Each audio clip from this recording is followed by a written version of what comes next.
Greetings again, and this lecture is about usage of recursive neural networks. We have talked about them and their structure on the previous lesson. And now we are going to use them in different applications, like generating something, classifying some strings. And as you can remember, recursive neural networks are used where data can be represented as strings or stream of something.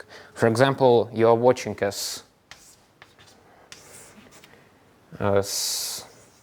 some price changes of some value, and in that case you can use recursive neural network, and it will tell you something based on that sequence of prices, or based on sequence of something like notes, chords, and symbols. So first usage, and the most basic usage of the RNN, is just classifying something. As you can remember, we have created a data set of random parabolas, and we teach a recursive neural network to classify it and essentially tell parameters of this parabola, mainly coefficients a, b, c. And this neural network was pretty successful in it. Then we could use predicted ABC to plot another parabola. So it wasn't a generation, it was a classification.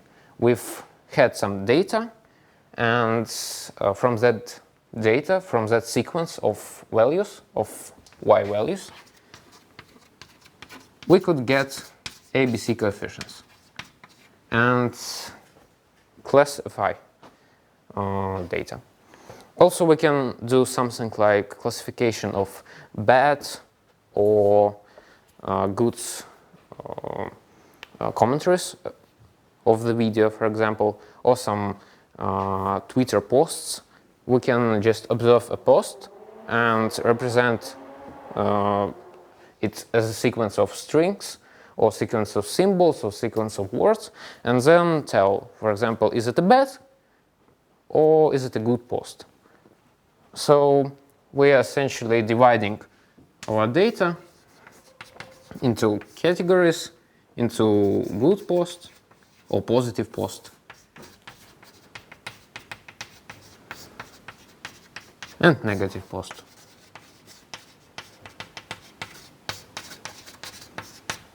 And our data consists from words, for example. We have word 1, word 2, and so on, word n. And basically we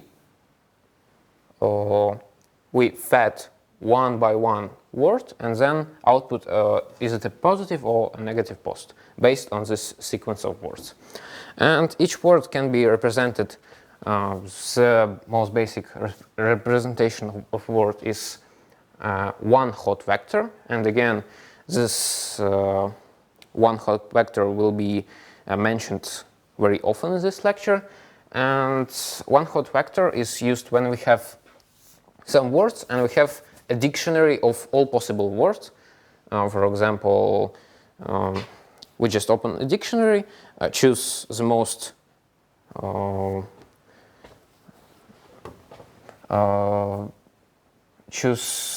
common words, and then we convert them into a one hot vector. And one hot vector is just a vector consisting from zeros and ones, where we have only one, and it tells us a probability that this word, for example, we have a word called apple, and this vector tells us a probability that this word is, for example, a T. A probability of apple being a T is 0, and a probability of apple being any other word except apple is 0. That's why we have 0, 0, zeros, and only the class which represents apple has one probability. So that means that we can represent all these words just as some vectors consisting from zeros and ones. And length of this vector is defined by length of the dictionary which we are using of all possible words which can be presented in this Twitter post, for example. So this is length of dictionary, which means that every single word which can be represented here, it has one number, either being 0 or 1. So that's a one-hot vector, and that's how we encode words.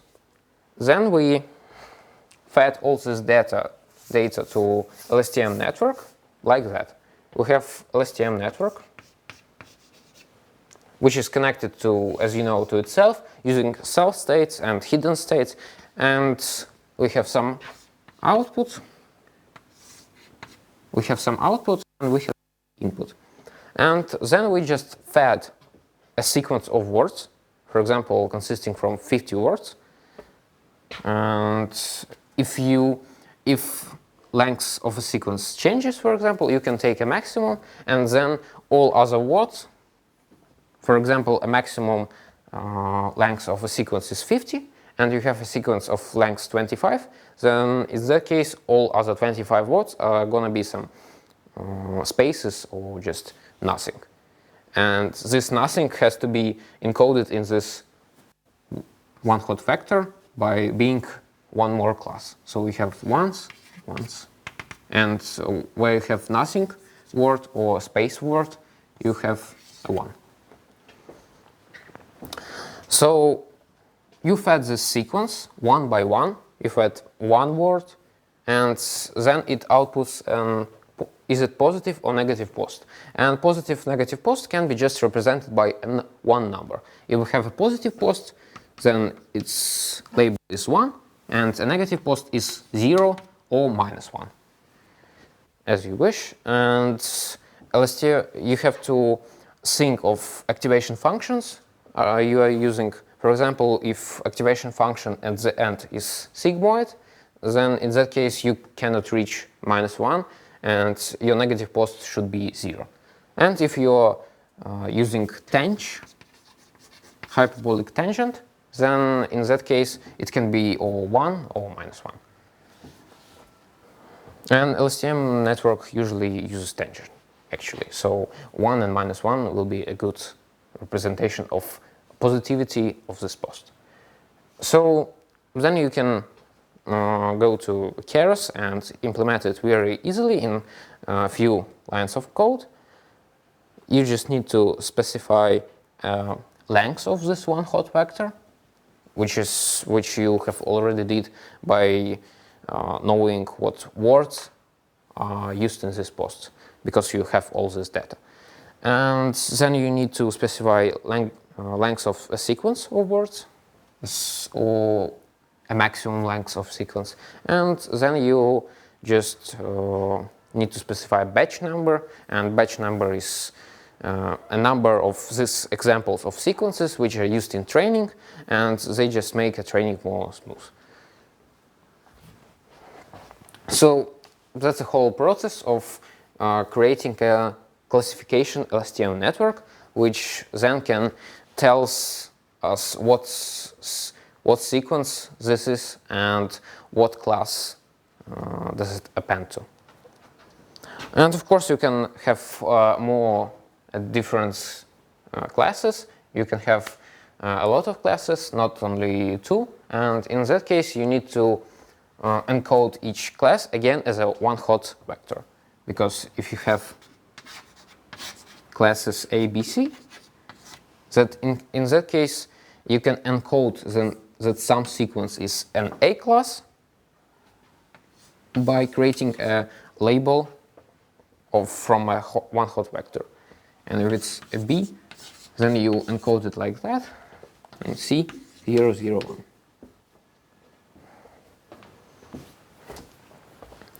So that's classification.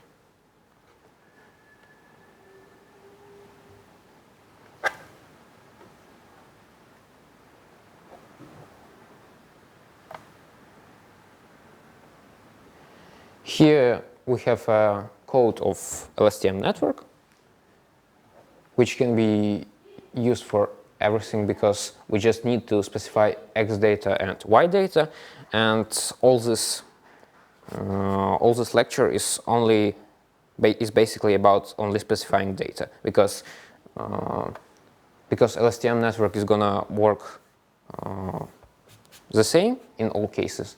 So you just need to create your data from some strings or whatever you have. So then there is a definition of one hot vector, and that's, for example, how you can represent some words being positive, negative, neutral, and that's why you have 3 classes, and that's why we need a 3 lengths one hot vector. And now we are going to do a generation instead of classification, and it's quite an interesting task. And on this lecture we are gonna generate some text using different methods. You'll also learn about a little bit about natural learning, and you'll learn how to generate music. So generation is a second type of usages of the recursive neural network, or LSTM, what neural network we have. So imagine a string of something, some symbols, A, B, C, and you have a long sequence. And your input in a network is, for example, only ABC. It's your input sequence. And you want to predict the next one symbol. And if your input is, for example, BCD, then you want to predict E. So this is what essentially called generation, because after you have some long string, this is your data, and after you've trained your neural network completely, it can tell that the next character after ABC sequence is D. And then you can just generate this whole sequence basically using only the first one, because you just take this sequence and use it as an input into LSTM. Then LSTM outputs that the next character is going to be D. Then you append this character and create a new sequence. Then you take a part of this new sequence of your generated text or music, and you use now this part as an input in LSTM. LSTM outputs from this input E character, and then you can use this part to get a new character, and so on, which means that you can generate as many characters as you want, as long as you have valid neural network which behaves well and was trained on some data. But your data needs to be a long sequence, and for example, it can be a text. And now we are going to talk about how to implement and how to pre-train and this data and prepare this data for using into LSTM, because LSTM only understands some vectors and numbers, and it cannot understand characters properly. You just cannot tell a machine that this is A and this is B. You need to encode it somehow using one-hot vectors, for example, or just some real numbers. So your data is going to consist from a long sequence, which you're gonna train on. And this is a process of generation. And to generate well, you need firstly to train neural network. It can be done using the same data. You just take ABC. This is your sequence, input sequence. This is output character. And then you create a table.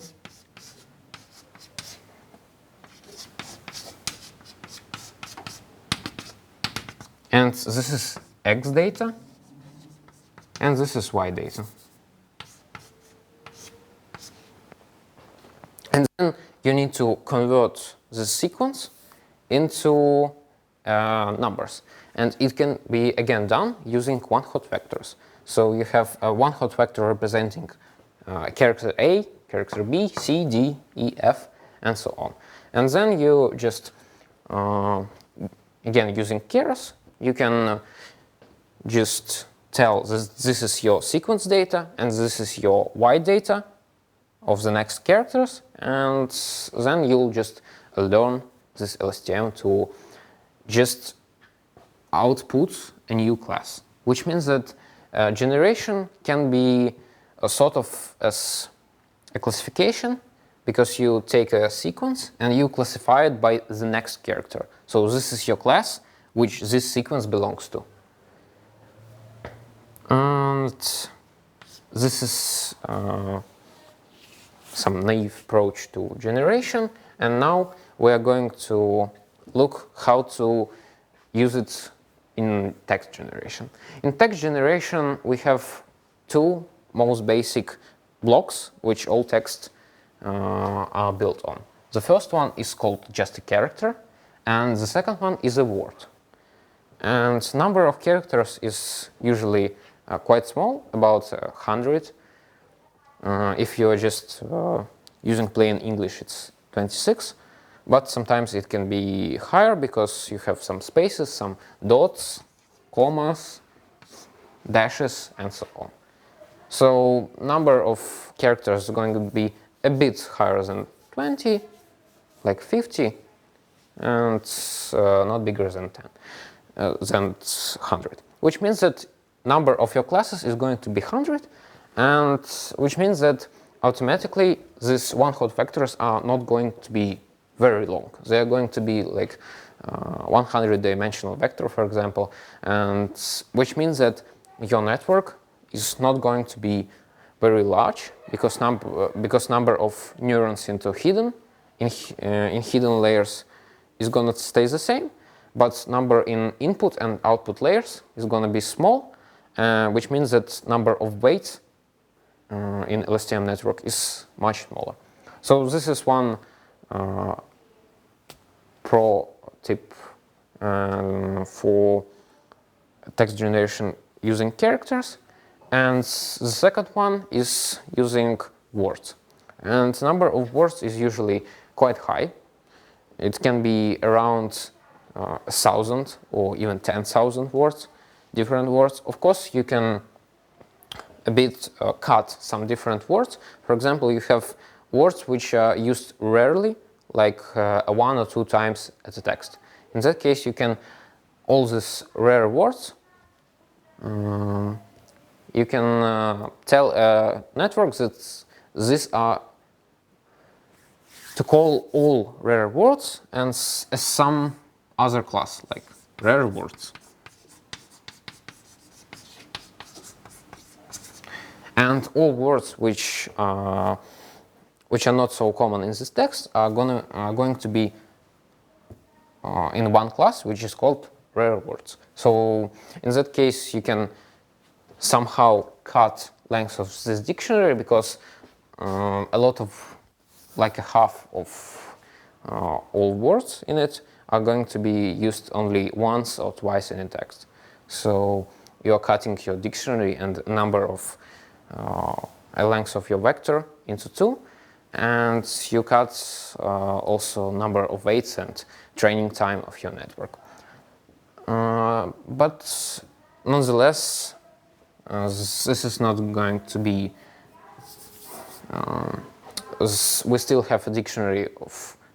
We have reduced it from 10,000 to 5,000, so it's still quite big. And in that case, we can use some word vectors. This is one and the most simple approach to encode words, just as one hot vectors. And another one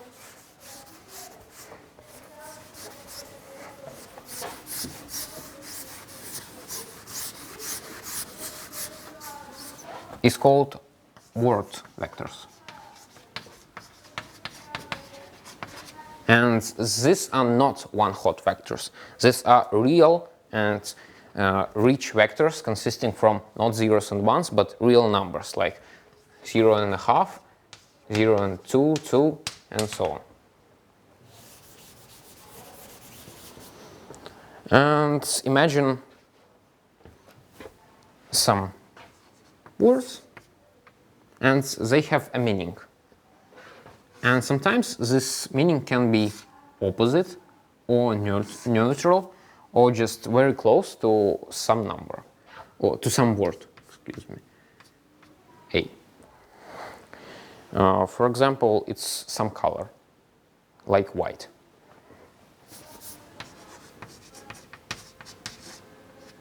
Then some bright color, like yellow. It can be considered quite close to this color because it's a color and it's a bright color. So probably these words are going to be used quite often, and they're going to be quite close because they're just colors and used in the same instances and with the same words. So because of that group, color group, they're close. However, we have some opposite words, for example, black. And still, they are colors, but sometimes they can have some numbers opposite because they're essentially opposite. So these vectors represent somehow meaning, and the closer the vectors, the closer the meaning between these words. And you have some neutral words which are not somehow related to yellow or white, just like they. Just a word, and it doesn't have some connection with white and black colors and yellow color. So you have these word vectors, and now you try to somehow create these word vectors, because after you have created them, and they're usually not very large. They are not as long as one hot vectors, because one hot vectors are long as several thousand numbers, and they can be from 50 to like 300. And again, we have a smaller length of a vector, a smaller length of neurons in input layer, which means our network is going to be faster and it's more light. Now we need to somehow create these word vectors. These word vectors can be created in two ways. The first one is called word2vec.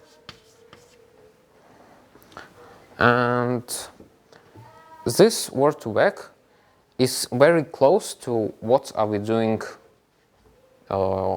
when we are generating text, because it also uses a neural network.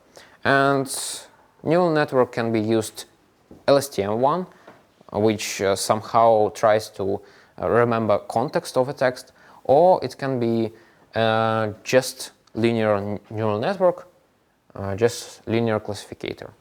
So we have, again, your inputs, one hot vector,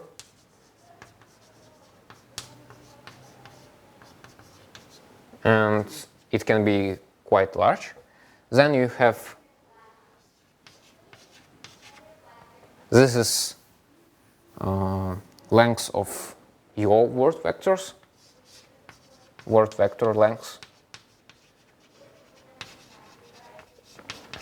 And then you have, again, one hot vector.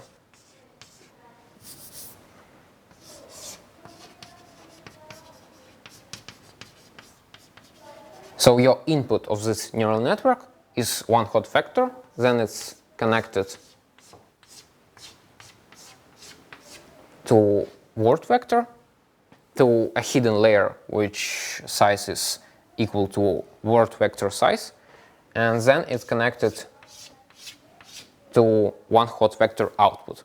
And what this neural network does is taking one word, for example, he, and then outputting the next word in the text. For example, is. And again, we represent words as one hot vectors, and we represent output words as one hot vectors too. And they have the same dictionary, so input is and output is are the same vectors. And this is your data, this is your x data, the next word,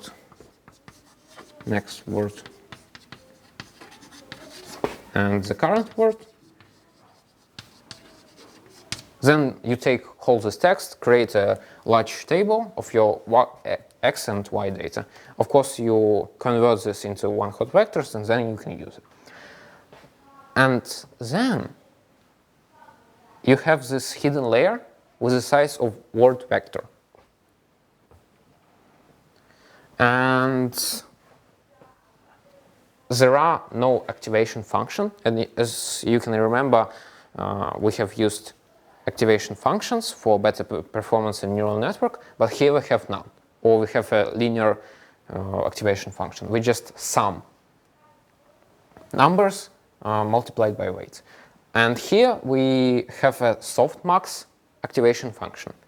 And as you can remember, softmax activation function is if you have some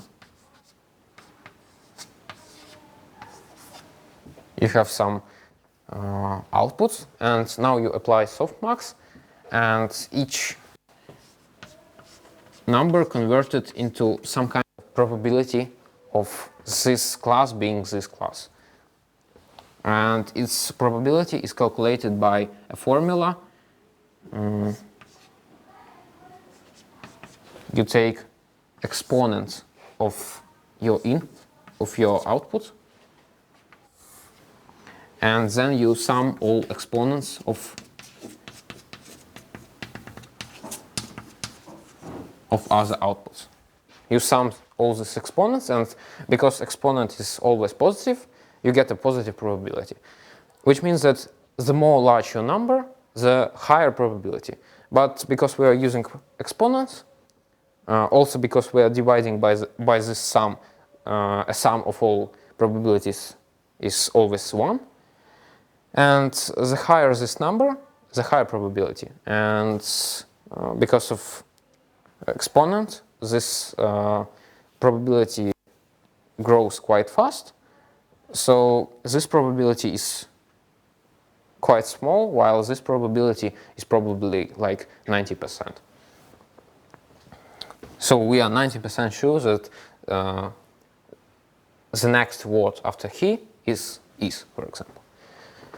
And after we have applied softmax activation, we just compare what we get, and we're going to get some probabilities.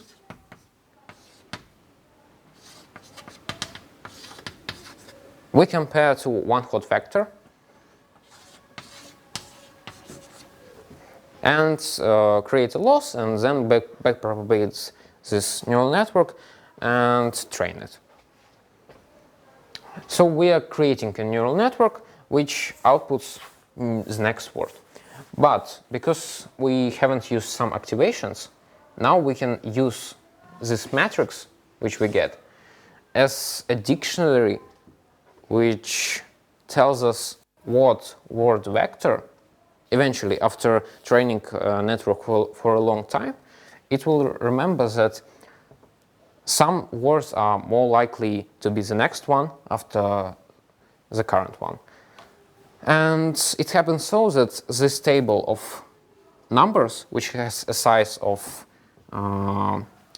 length of all words multiplied by length of word vector, you have this table, and now you can here you have indexes of your table, and then they can be converted into words. And your table consists from word vectors, because this has a length of one hot vector, because we have 5 words, and the rest of the table is just word vectors. So we have here some word vector, here some word vector,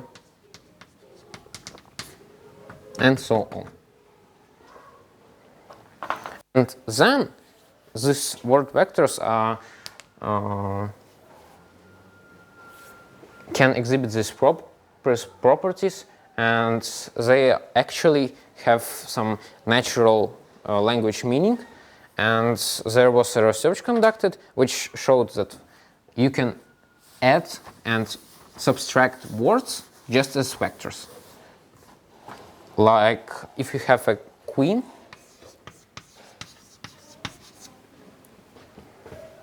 and you subtract from it a vector corresponding to a king, and then add a vector corresponding to a husband,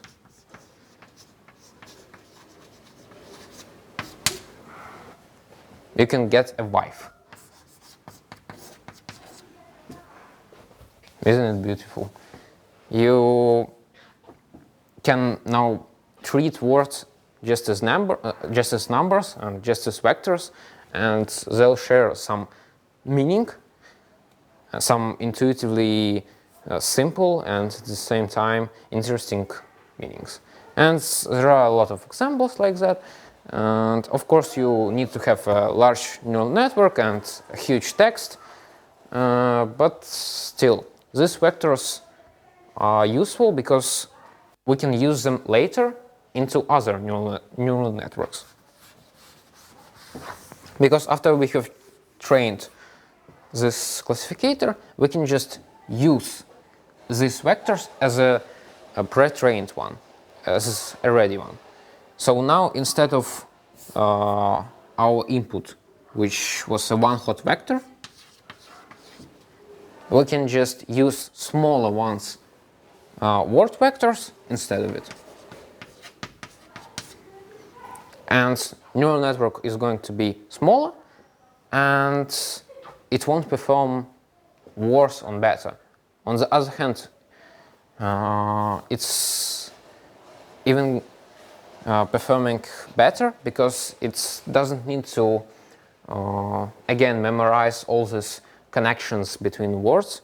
It has already memorized it, and it's all encoded into word vectors. And that's the first method to get word vectors. Another one is a bit faster, and it's called global vectors. And it's a bit more, it's a bit trickier and mathematical. You have a big table of words, and you have here word A, here word A, B, C, and you calculate how many times this number A was close to a number B. For example, you can use something like that. Here you have word A, and then you calculate throughout whole text how many times word B was here or here. And then you get some number, and you get a big table of all these numbers. And because it can be trickier and it requires more memory because number of words can be quite high, and length of all this matrix is number of words in square. So if you have 10,000 words, it's 100 million numbers, and it's quite large matrix. But it performs a little bit better, and it's faster. And after that, after you have created this matrix, you just create a random oriented word vectors, and you try somehow to shake them and tweak them in order to close words which has some high co-occurrences. This is called co-occurrences, a number of A being close to B, and you just try to get these vectors as close as possible, and there are some metrics which convert this table into a probability or dot product. So after that you get the same result, but it's more mathematical and not so intuitive.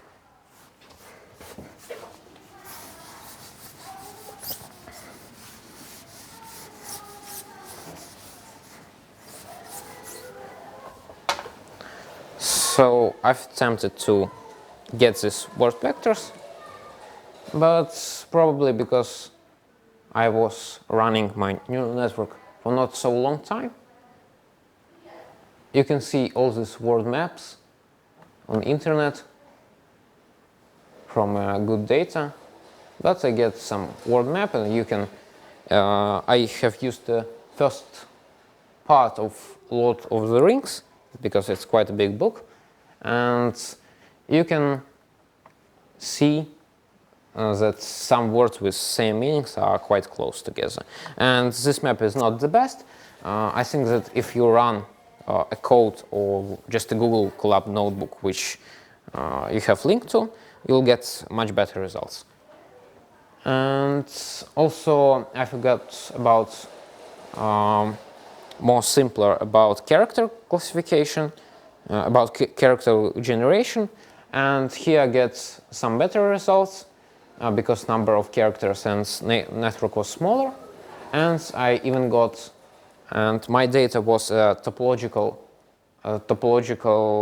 texts about, there is a GitHub project, an open project on topology which is called Stacks, and here I wanted to test not just character generation but proper character generation, because sometimes you have some languages, for example computer languages, which require strict characters in that cases.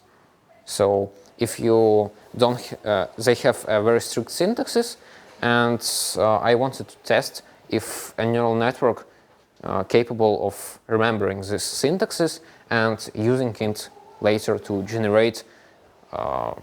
And this Stacks project is written in LaTeX code, so then I could compute this code and generate PDF files about topologic from a neural network. So you can see them all on the GitHub, and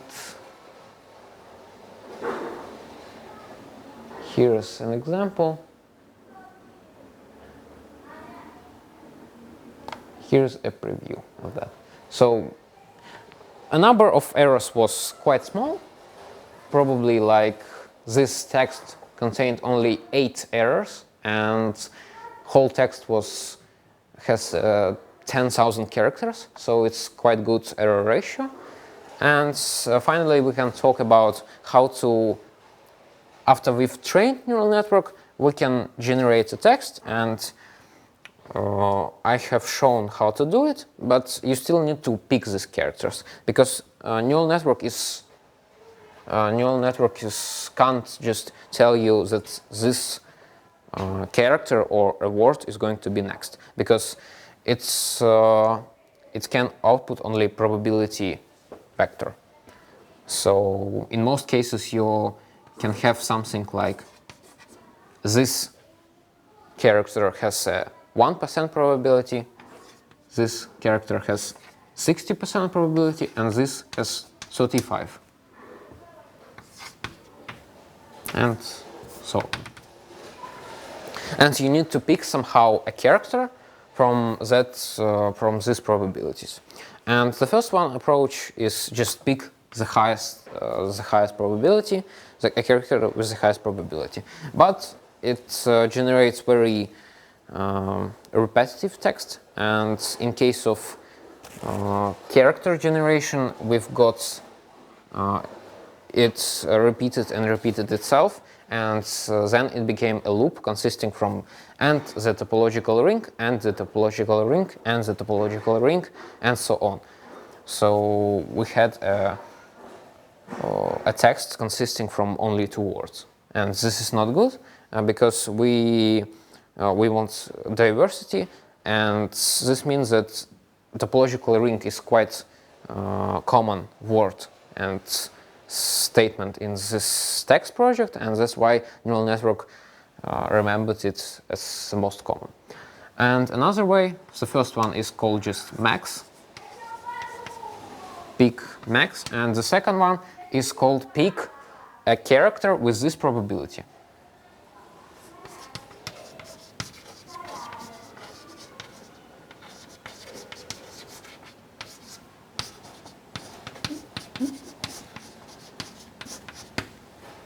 So you can pick 60% of the time this character, 35% of the time this character, and so on. And usually probabilities on some very chaotic characters are quite small. Some probabilities are even 1 to the power minus 12, so it's not very likely to be picked. So it's okay to use this method. And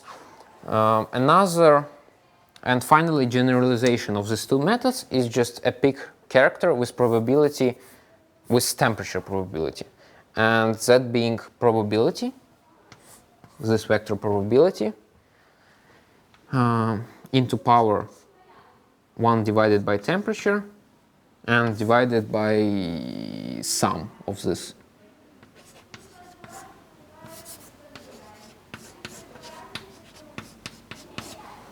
Just for this vector to have a sum equal to 1. And what does it mean? If we have a higher temperature, then this exponent is smaller, and in that case all numbers are becoming quite closer and closer to each other. They are becoming closer to 1s, and which means that if we have higher temperature, the higher temperature we have, the more random characters are going to be picked. And if we have temperature close to 0, in that case all small probabilities are tending to 0, and all higher probabilities are tending to 0 much slower, which means that we are essentially picking a max number. So this method, the third one, is a generalization of the first and second, with temperature being 1 and temperature tending to 0. And then you can vary temperature and see what a neural network creates. So I'm going to use this character neural generalization. Here we have a temperature equal to 1/2. And you can see that text is quite nice, but at the same time, if you read in it, it has a lot of grammatic errors, and number of just syntax errors have grown up significantly. So I just have had to change these errors and tweak, and there were like probably 50 errors on this text, and text was twice smaller. So it becomes more random and more. Oh, excuse me. This is. I was talking about this text. So as temperature goes on, text becomes more random, and number of errors becomes rises. So here we have quite gibberish text. You can't read it. You have some words are written properly, and some are written with even grammatical errors. And if we have temperature equal to 2/3, there were practically no grammatical errors. So all words were written properly, but there was not a lot of sense in this text. But neural network succeeded in just remembering each word, just basically remembering all characters it consists from. Now we can look onto, this is the best text with temperature equal to 2/3. It has a small number of errors, but at the same time it's quite diverse, it's not repetitive, because temperature is still quite high. And then if we lower temperature, we get this text, and number of errors is reduced, but not very much, but it becomes very repetitive. It repeats and repeats, and some words like topological and ring again shown very likely, and you can read that there are a lot of topological rings in that text. But it still looks nicely, and number of syntax error is quite small. So tweaking your temperature is essential, and you need to and also this text has a downside of not having any sense at all, because, well, topology is quite complex, and you need to have a human knowledge in it to write some text. But it still was capable to mimic some words and even sentences. And however, it had some struggles with long syntaxes. For example, you open a bracket where when you write a code, you can open a bracket at the beginning somewhere, which opens a large statement, and after like 100 strings, you need to close it. And because neural network takes only 100 characters, it's quite hard to remember that this character was taken, and that's why it fails at this task. And also, it's probably failing at task of making sense, just because we don't have enough data, and it only looks at previous 100 characters. And previous 100 characters is nothing. It's only 20 words, and usually you don't have enough context to make some reasonable text.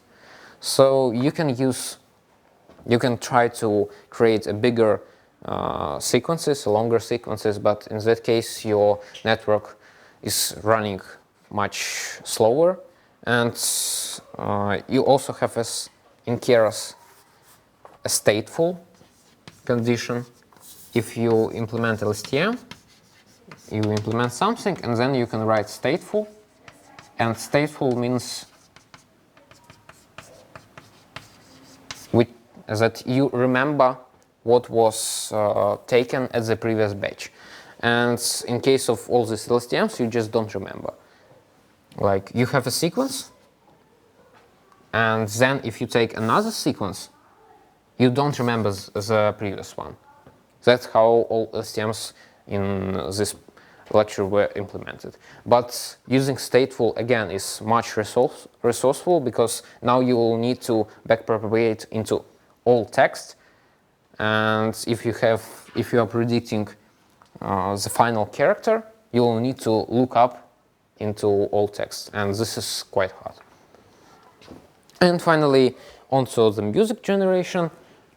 It's very similar to character generation, because now you have just characters which are called notes or chords.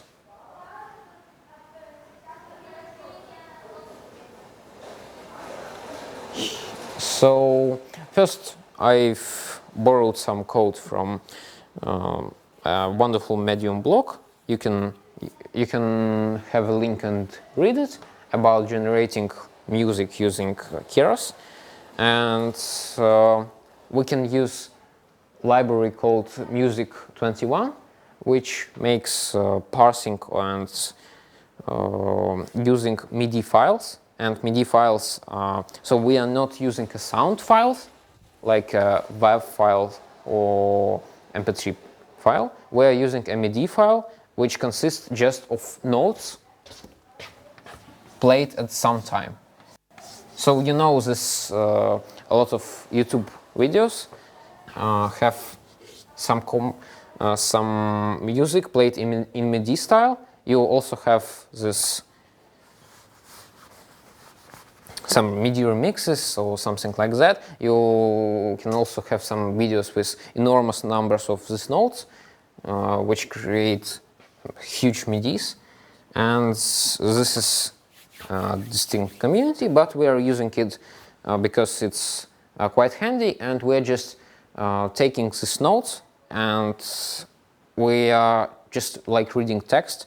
We are presenting them in LSTM just as characters, and each note is each character.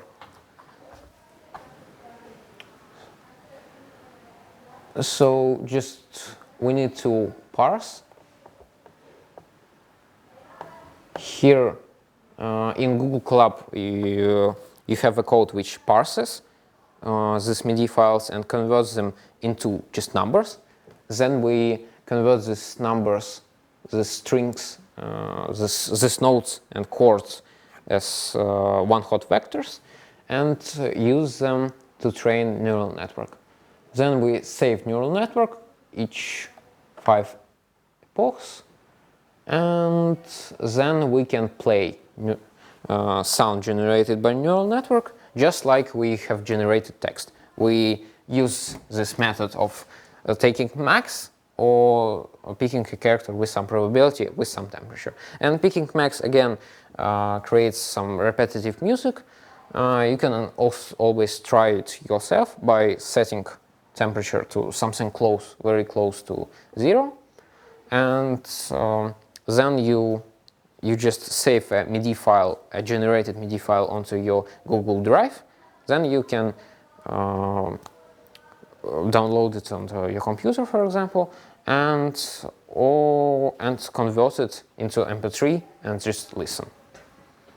And here I have used Beethoven sonatas to create some music, and now you can listen to it. So this is MP3 file, a normal MP3 file consisting from I think 100 notes.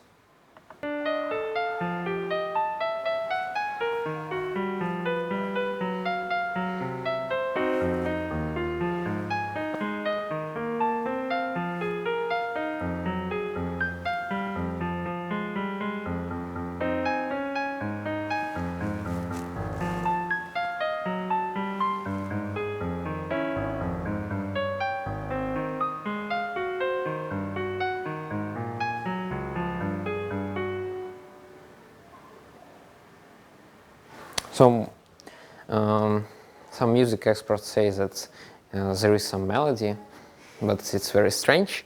But we can see that it has some pattern, and it's not very human-like, but it's not just total random notes, because a number of notes and chords we are using are approximately 300. So if we're just playing random notes, it